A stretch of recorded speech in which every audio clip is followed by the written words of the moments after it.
할렐루야, 반갑습니다. 종국성 TV 종국성 목사입니다. 오늘 사도행전 27장 1절로 44절에 관한 말씀을 가지고 증거할 때에 하나님의 놀라우신 크고 비밀한 역사를 허락하여 주실 줄로 믿습니다. 지구촌에 살고 있는 모든 나라 피조물 인간들에게 불어닥친 코로나 전염병 무서운 광풍 앞에 불안, 초조, 염려, 죽음의 고통 속에 나날을 보내고 있는지 벌써 1년이 지냈습니다. 언제쯤 코로나가 이 지구촌에서 떠나갈까? 언제쯤 전과 같이 활기찬 일상생활로 돌아갈 수 있을까? 그날이 언제일까? 하나님의 은혜 가운데 그런 날 임하기를 간절히 기도하고 있습니다. 코로나, 전염병, 무서운 광풍이 주는 하나님의 교훈이 있을 줄로 믿습니다. 이 지구촌에 살고 있는 피조물 인간들에게 코로나, 전염병, 광풍이 괜히 일어났겠습니까? 모든 범사에는 하나님의 뜻과 섭리가 있을 줄로 믿습니다. 이 코로나 전염병 광풍을 통해서 지구촌에 살고 있는 모든 피조물 인간들에게 하나님이 말씀하시고자 원하시는 메시지가 있을 줄로 믿습니다. 우리 피조물 인간들은 하나님을 떠났던 인간들은 다시금 하나님 말씀으로 돌아와서 철저하게 교만한 죄악을 자복하고 회개하며 임할 때 하나님께서 자비로우신 하나님께서 구원의 손길을 허락하여 주실 줄로 믿습니다. 조그만 항구 미양에 머물러고 있는 배가 로마로 향하는 배가 출항을 준비하고 있습니다. 배 안에 276명이 타고 있습니다. 군인이 있습니다. 여행객이 있습니다. 장사하는 사람들이 있습니다. 선장과 선주가 있습니다. 권력의 힘을 가진 자들도 있습니다.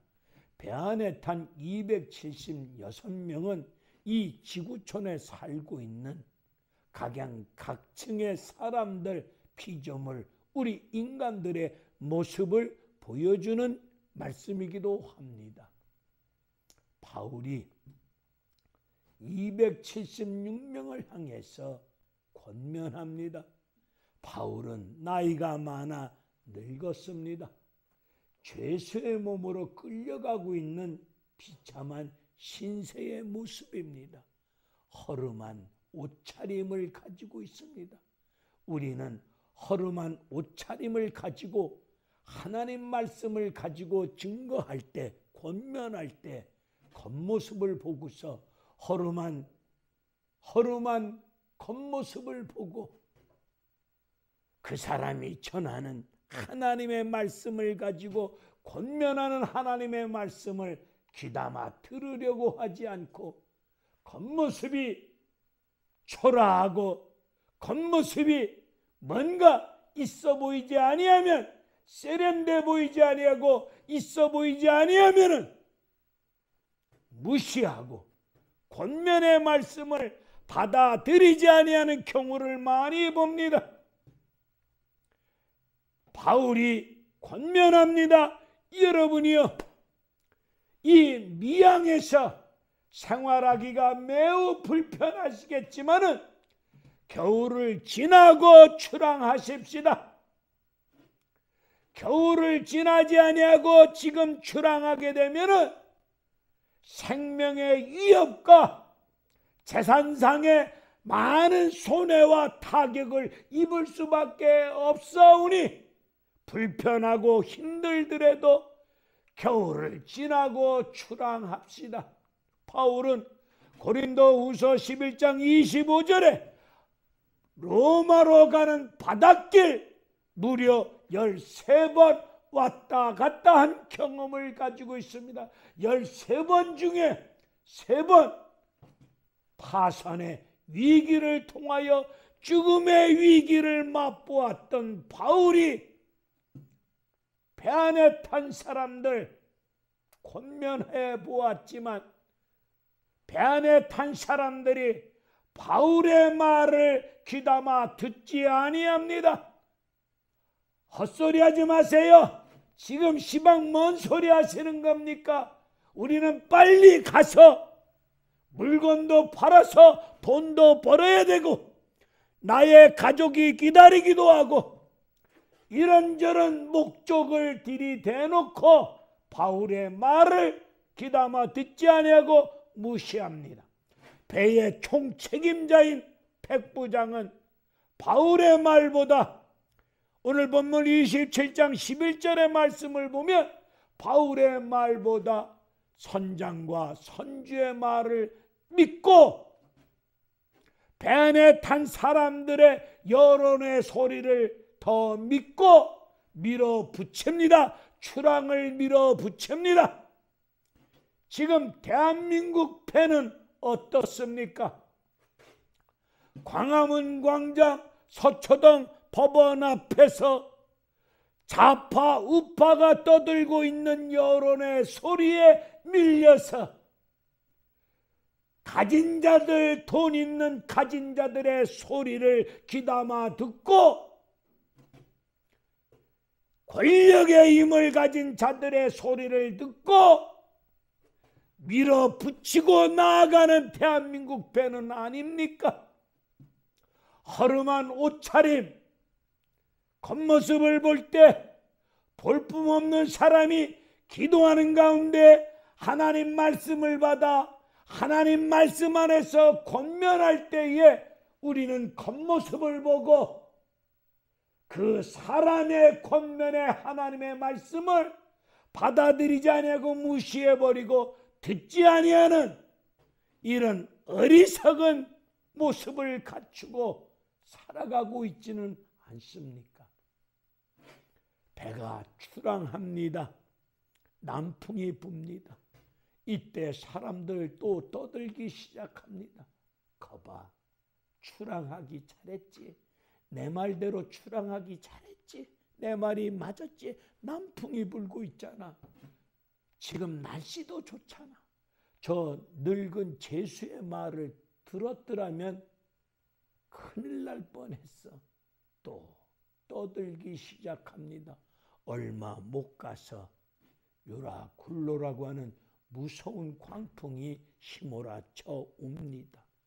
유라굴로 광풍 바람에 의해서 배는 밀려갑니다. 쫓겨가고 있습니다. 지금 코로나 전염병, 무서운 전염병 광풍에 의해서 우리가 가고자 하는 방향 반대로 무서운 전염병 광풍으로 인하여서 밀려가고 쫓겨가고 있지는 않습니까? 배 안에 탄 사람들이 살아남기 위해서 배 안에 있는 모든 짐을 바다에 던져버립니다. 바다에 던지고 있는 물건들은 돈이 아니겠습니까? 돈보다 사람 목숨이 중요하지 않습니까?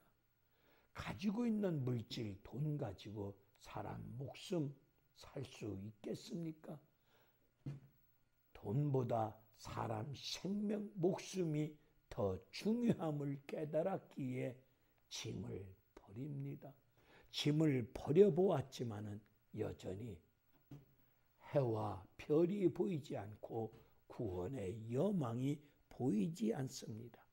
지금 코로나 전염병 광풍 앞에서 살아남기 위해서 마스크를 쓰고 손을 씻고 5명 이상 모이지 않고 방역 수칙을 철저히 지키고 있습니다.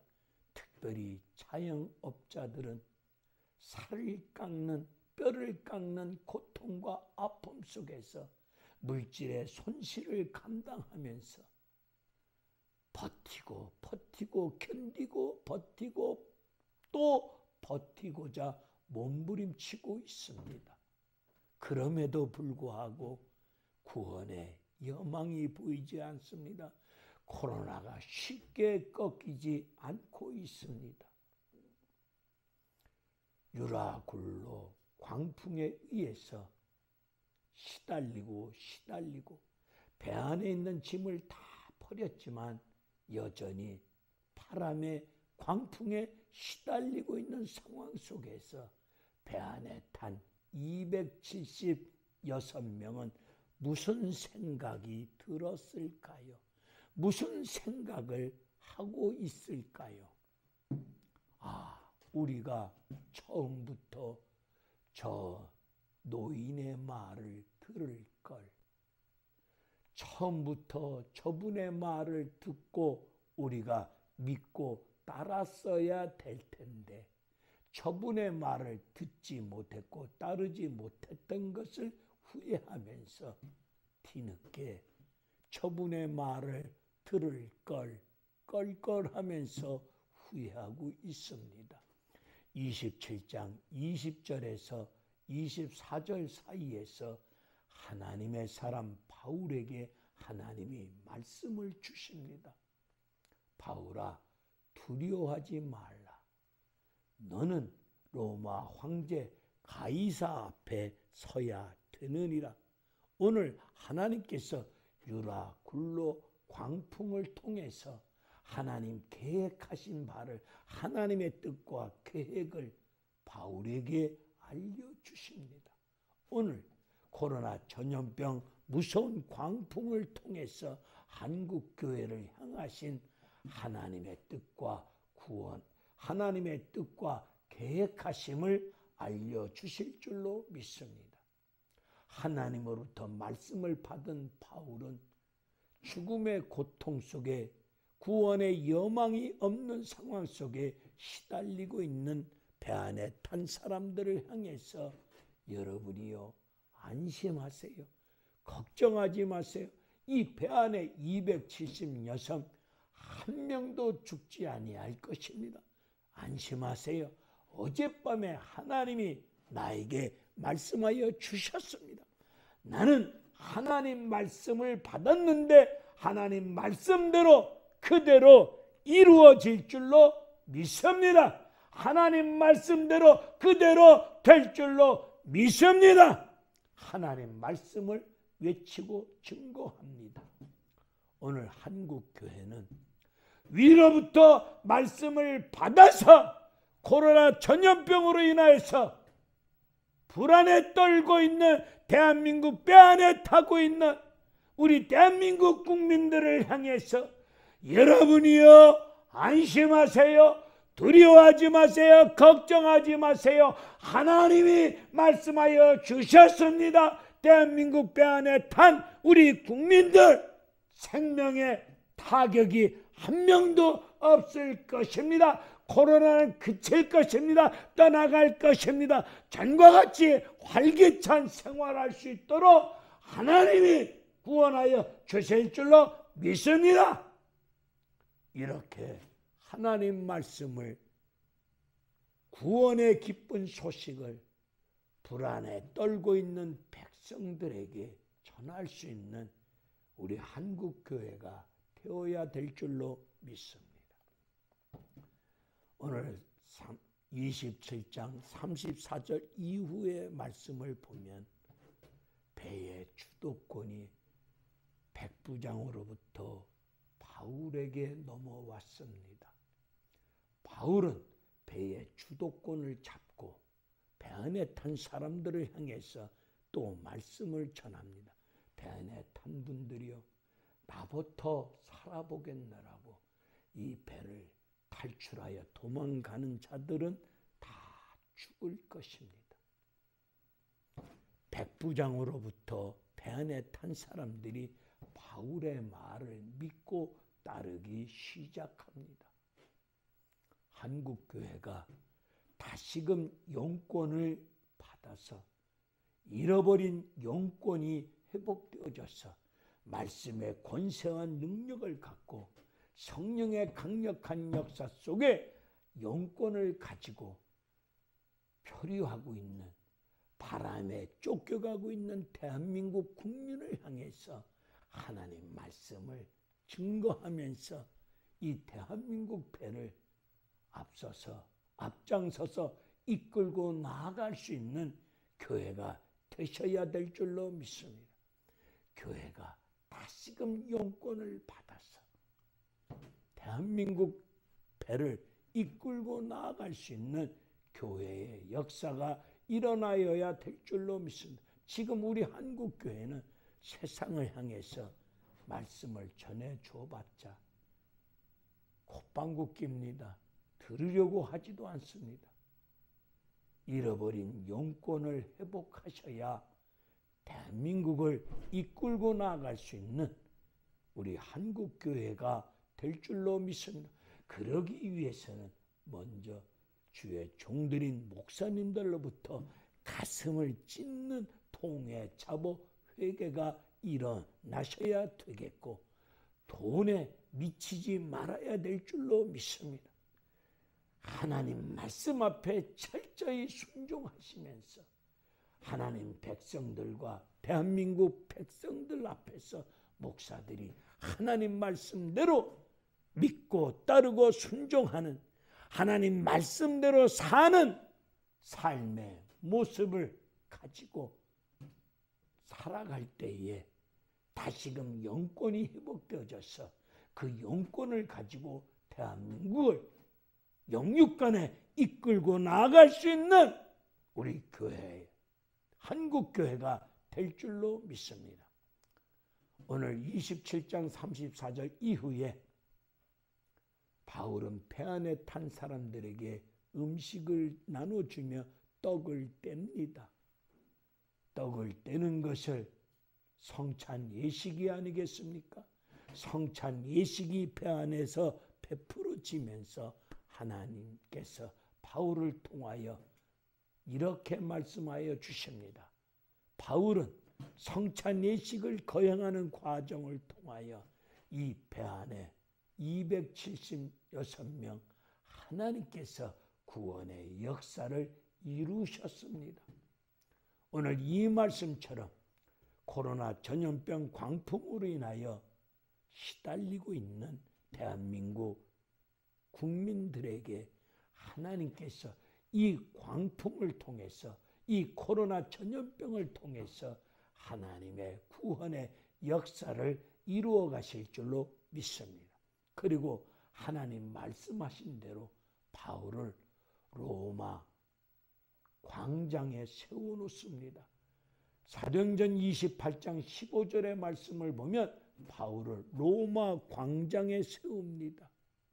그 광장은 로마 군인들이 전쟁을 승리하고 돌아올 때에 승리의 환영을 베풀었던 자리가 광장입니다. 하나님께서 바울을 광장에 세워놓고 승리의 영광을 이루신 것처럼 코로나 전염병을 통해서 하나님께서 한국교회가 다시 한번 승리의 역사를 통하여 하나님의 영광을 드러낼 수 있는 그런 날을 하나님이 이루어 주실 줄로 믿습니다.